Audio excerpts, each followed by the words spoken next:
오늘 이 시간에는 지난 시간 우리가 살펴보았던 개념에 대해서 잠깐 상기한 후에 철로 역정에 이어지는 스토리를 살펴보는 것이 아니라 오늘 읽은 본문의 5절을 중심으로 해서 이 6과 0이라는 이 반대 개념을 중심으로 내가 정상적인 이 순례의 여정 중에 있는 것이 맞는지, 문제는 없는지, 이 순례의 여정 중에서 무엇이 나의 동기가 되어야 이 순례의 여정을 기쁨으로 잘 헤쳐나갈 수 있는지에 대해서 살펴보려고 합니다. 먼저 지난 시간 살펴보았던 그 내용을 상기하고자 합니다. 지난 시간은 순례의 길을 처음 나선 주인공 크리스천이 겪게 되는 어려움에 대해서 살펴보았습니다. 신앙의 순례를 떠난다는 것은 잠깐 여행 다녀오는 것이 아니라 완전히 떠나는 것이라고 했습니다. 이쪽에 발 한쪽, 이쪽에 발 한쪽 걸치고 있는 것이 아니라 세상 나라에서 하나님 나라로 완전히 옮겨지는 것이라고 했습니다. 또한 한 사람이 내가 이제는 주님을 위해 살겠노라고 결단을 하여서 떠날 때에는 여러 가지 방해와 유혹이 있을 수밖에 없다는 사실을 보았습니다. 세상 나라와 하나님 나라는 충돌할 수밖에 없기 때문입니다. 크리스찬이 살던 곳을 떠나자마자 세상 나라에서 다시 이 주인공을 데려오도록 사람을 보내는 것을 보면 주를 위해 살고자 하는 사람을 세상 나라가 가만히 두지 않는다는 것을 볼 수 있었습니다.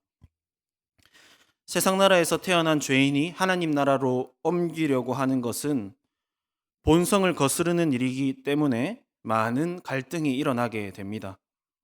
하지만 한 사람이 하나님의 은혜로 이 내가 있는 세상 나라의 생명이 없다는 것을 깨닫게 되었을 때 그는 분명히 떠나게 되어 있습니다.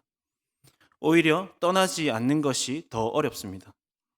그래서 크리스찬은 모든 유혹의 소리에 귀를 막고 생명, 영원한 생명을 외치며 길을 떠났습니다. 지난 시간 말씀드린 마지막 장면은 크리스찬을 다시 멸망의 도성으로 데리고 가려고 왔던 이웃 중에 한 사람이었던 변덕쟁이가 크리스찬과 함께 길을 가는 장면이었습니다. 이 변덕쟁이는 내가 예수 믿고 주를 위해 사는 것이 꽃길이고 항상 즐겁고 영광 가득한 길이라고 착각하고 길을 나선 그런 사람이었습니다. 그래서 변덕쟁이는 이 절망의 늪이라는 어려움을 딱 만나자마자 어떻게 했죠? 화를 내면서 고민할 것도 없이 살던 곳으로 되돌아갔습니다.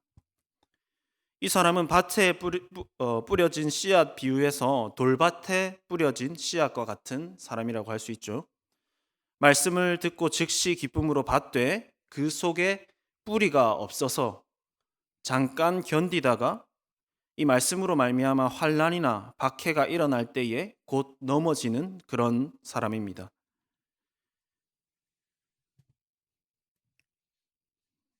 하지만 크리스찬은 달랐죠. 크리스찬은 이 여정은 자신이 생명 걸고 떠난 길이었습니다. 다시 돌아가면 자신을 기다리고 있는 것이 무엇이죠? 멸망이요 심판밖에 없음을 그가 알았습니다. 그래서 내가 여기서 죽으면 죽었지 다시 돌아갈 생각은 조금도 없었습니다. 존 메가더라는 목사님이 이런 말씀을 하셨습니다. 오늘날 최고의 거짓말 중 하나가 예수 믿는 것이 쉽다고 하는 것이다. 우리가 주님께만 생명이 있습니다라는 고백을 하고 세례를 받고 신자가 되는 것은 내 생명을 걸겠다는 것입니다. 내 인생을 다 거는 일입니다. 그렇다고 해서 내 모든 것을 다 거는 것이 내 생업을 다 접고 선교를 떠나야만 하고 취미 생활은 다 사치로 여기고 온종일 성경책만을 붙잡고 있어야 한다는 것은 아닙니다. 또 내가 수고해서 번 돈으로 맛있는 것을 사 먹으면 안 되고 교회를 위해 다 헌금해야 된다는 그것도 아닙니다. 왜냐하면 주님께서 삶에서 우리를 누리도록 해주신 것들을 잘 누리는 것도 아주 중요한 것이기 때문입니다. 내 모든 것을 건다는 것은 쉽게 말해서 내 마음이 가장 기울어져 있는 것이 무엇이냐 하는 것입니다. 사람의 마음과 생각은 반드시 어떤 방향으로 기울어지게 되어 있습니다. 내 모든 것을 걸고 떠났고 내가 순례 중이다라는 이 말은 내 마음이 영적인 일에 기울어져 있다는 말입니다. 오늘 본문에서 바울 사도는 거듭난 사람과 그렇지 않은 사람을 대조하면서 육신을 따르는 자는 육신의 일을 생각하고 영을 따르는 자는 영의 일을 생각한다고 이야기를 합니다. 물론 여기서는 거듭난 사람과 그렇지 않은 사람을 분명하게 대조하고 있습니다. 바울 사도가 대조하고 있습니다. 1차적으로 정말로 거듭난 사람과 그렇지 않은 사람의 확연한 특성에 대해서 이야기를 하고 있는 것이죠. 하지만 이것은 1차적인 것이고요. 그렇다고 해서 거듭난 사람은 무조건 영적인 생각만을 하고 거듭나지 않은 사람은 육적인 생각만을 한다, 이 이야기는 아닙니다. 바울 사도는 종종 아주 분명한 특성을 강조하기 위해서 이런 표현법을 사용하기도 합니다.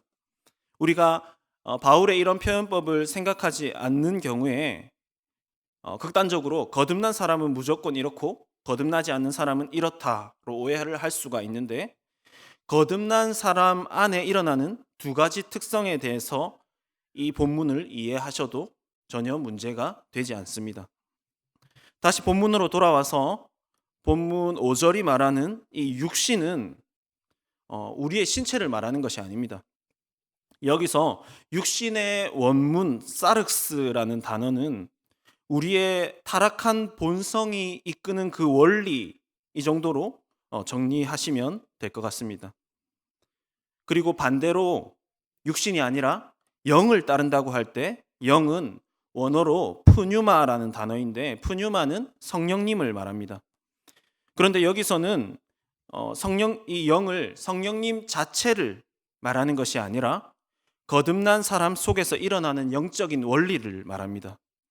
다시 한번 정리하면 본문에서 말하는 육신은 타락한 본성을 이끄는 원리고, 영은 거듭난 자의 속에서 그를 이끄는 원리입니다. 우리가 육신을 따를 때, 또 반대로 선한 영을 따를 때 각각 가장 먼저 나타나는 현상이 있는데, 본문에서 그것을 생각이라고 합니다. 육을 따르는 자는 육신의 일을 생각하고 영을 따르는 자는 영의 일을 생각합니다. 이해를 좀 돕기 위해서 예를 들면, 거듭나지 않은 사람이 내가 어떻게 하면 하나님을 기쁘게 해드릴 수 있을까라고 생각하는 것이 가능할까요? 절대로 불가능합니다. 거듭나지 않은 사람은 어떻게 하면 내가 즐겁고 내가 행복하고 내가 잘 살고 온통 자기에게만 집중할 수밖에 없습니다. 그러한 생각밖에 할 수가 없는 것이죠. 이것이 타락한 본성에게는 아주 당연한 생각입니다. 물론 거듭나지 않은 사람들도 정직하게 살고 착하게 살며 남을 돕는 것을 볼 수 있습니다. 하지만 사람의 그 생각에 하나님이 없고 자신이 주인이 되어서 추구하는 모든 것에 결국은 자신의 만족을 위한 것으로 귀결됩니다. 여기서 우리 마음에 당장에 좀 들 수 있는 생각이, 나 자신의 행복을 추구하는 것이 무엇이 문제이냐, 무엇이 잘못이냐, 내가 행복하고 내가 잘 먹고 잘 살고 내 가족 행복하고 내가 열심히 해서 성공하고 이게 무슨 죄라는 말이지라는 생각이 들 수 있습니다. 죄라고 하면 남을 마음으로 막 미워하고 모함하고 괴롭히고 이런 것 아니겠습니까? 하지만 이 행복을 추구하는 것은 성경이 말하는 이 자기 사랑을 아주 세상이 세련돼 보이게 바꾸어 말하는 것임을 우리가 알아야 됩니다. 다시 한번 말씀드립니다. 우리가 행복 추구라는 것은 성경이 말하는 자기 사랑을 세상이 아주 세련되게 바꾸어서 말하는 것임을 우리가 알아야 합니다. 행복 추구라는 단어는 아주 교묘한 세상 나라의 전략이라는 것을 설명드리려고 합니다. 이 행복 자체는 나쁜 것이 아닙니다. 예를 들면 돈이 삶에서 중요하지 않습니까? 그것처럼 행복이 삶에서 중요한 요소입니다. 만약 삶의 행복이 전혀 없이 반대의 감정들만 있다고 생각해 보십시오. 누가 견딜 수 있겠습니까?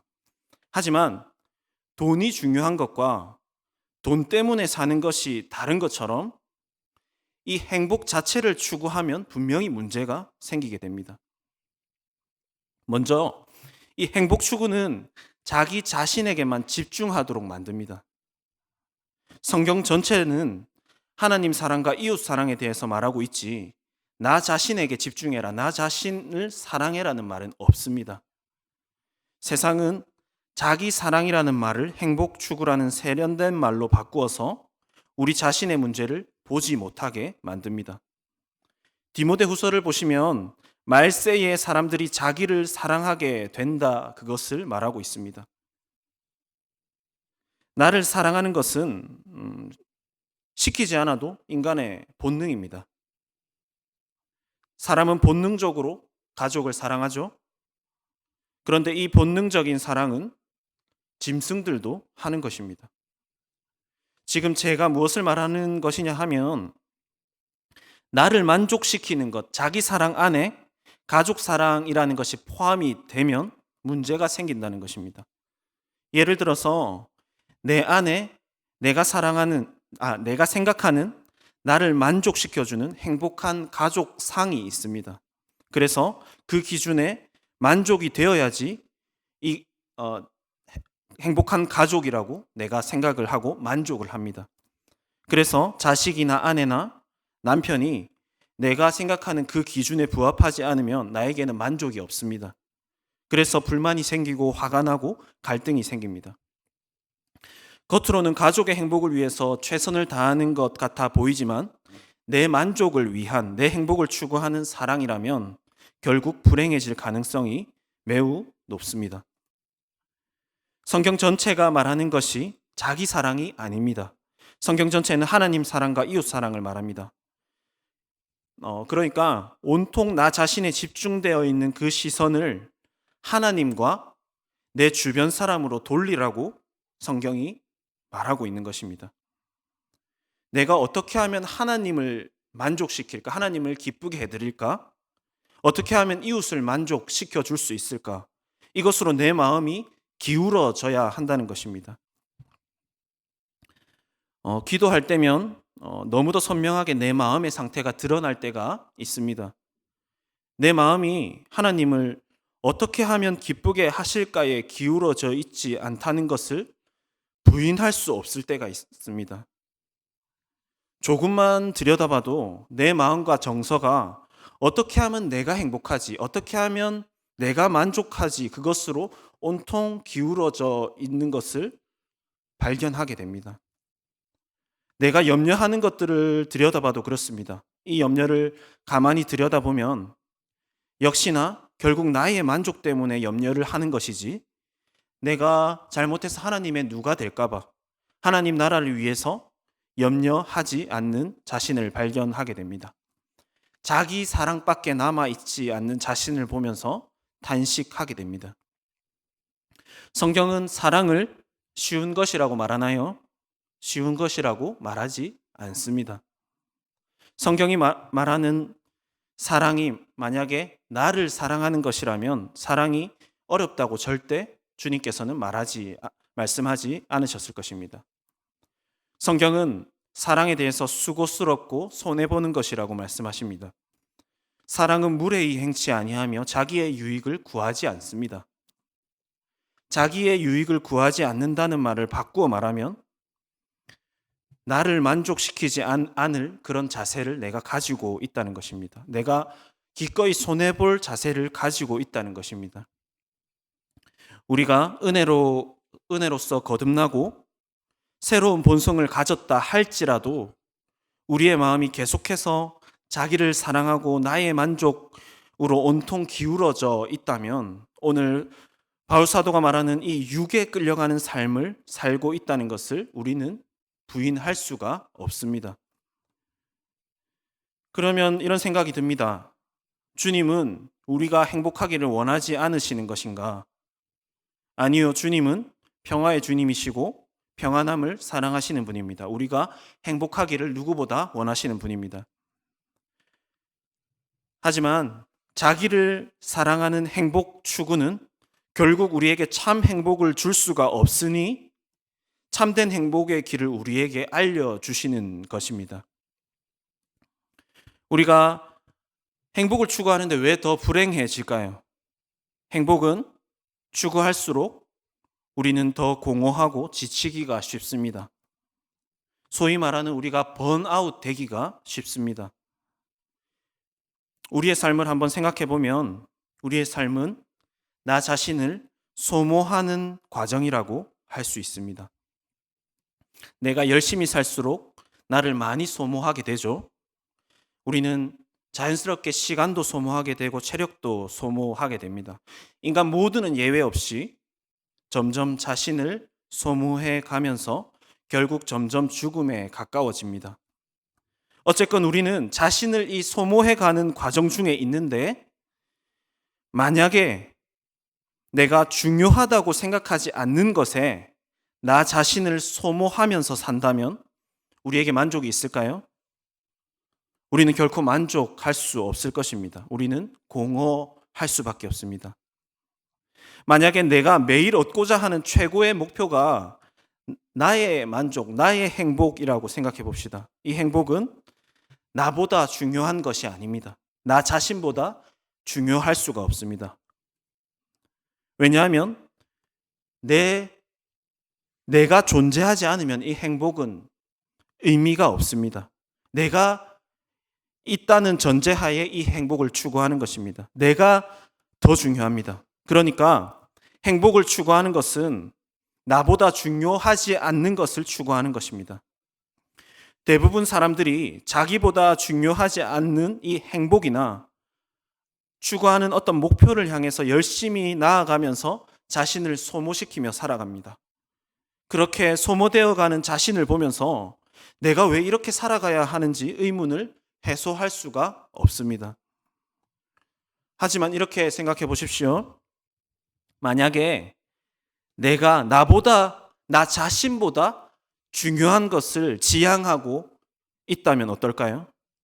내가 정말 나보다 중요한 것에 나를 소모하고 있다면 어떨까요? 예를 들어서 정말로 나는 하나님이 기뻐하시는 것이 내 생명보다 정말로 중요하다 이러면 어떨까요? 이것 때문에 순교한 사람이 많지 않습니까? 내 생명보다 나 자신보다 하나님이 기뻐하시는 것이 더 중요하다. 그것 때문에 순교하는 것입니다. 나는 하나님을 위해 내 목숨도 바칠 수 있다. 내 인생을 바칠 수 있다. 정말 그런 사람은 그 일을 하다가 힘들어도 힘들지 않을 것입니다. 왜냐하면 나 자신보다 훨씬 중요한 것을 위해서 나를 소모하고 있는 중이기 때문입니다. 그래서 힘듦에도 불구하고 그 안에 평안함을 느끼고 만족감을 느끼는 것이죠. 나 자신보다 중요한 것을 추구하기 때문입니다.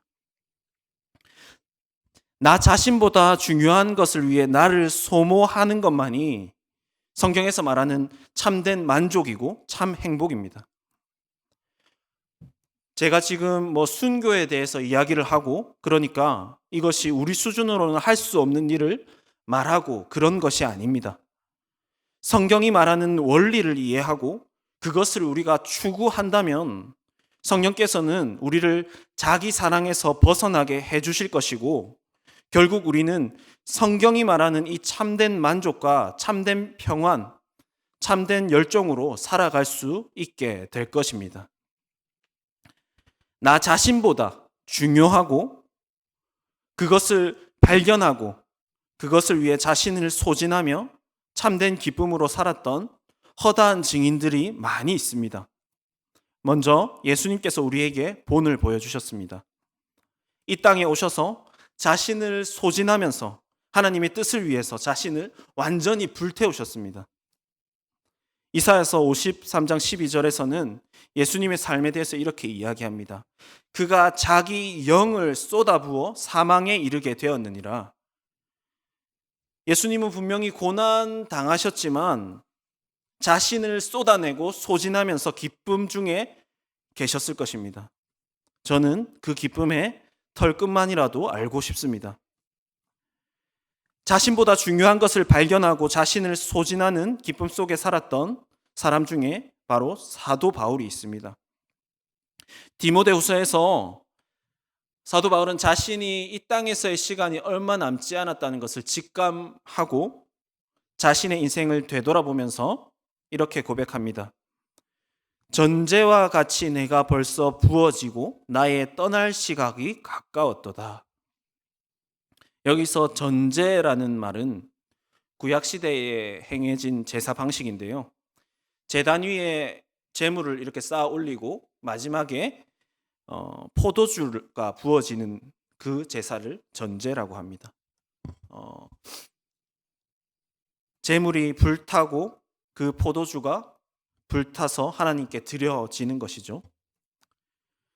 또 설교를 준비하면서 생각나는 책의 한 부분이 바로 떠올라서 스크랩한 것을 다시 꺼내 보았습니다.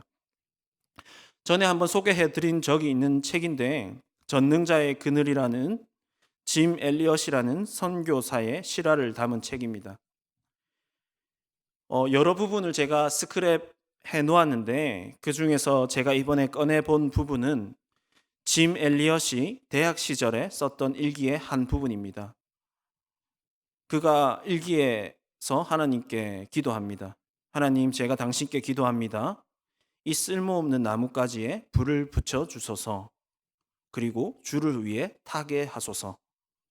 나의 삶을 소멸하소서. 나의 하나님이여. 이것은 주의 것이니이다. 나는 오래 살기를 원치 않습니다. 오직 풍성한 삶을 살게 하소서. 당신과 같이 그렇게 살게 하소서. 오늘 저는 단지 높은 기준의 삶을 여러분들에게 요구한 것이 아닙니다. 순교하고 선교하고 이런 차원에서가 아니라 성경이 말하는 자기 사랑에서 떠나서 내 자신보다 더 중요한 것을 발견하게 되는 것. 그래서 그것을 위해 나를 소진하면서 살아가게 되는 그것만이 나에게 행복을 줄 수 있다. 그것을 말씀드렸습니다. 내 자신보다 더 중요한 것을 위해 내 삶을 소진해 나가는 그런 삶만이 우리를 진정으로 만족하게 할 것입니다. 내 자신보다 더 중요한 것에 나를 태워 드릴 수 있는 복된 우리의 삶이 되기를 간절히 바랍니다.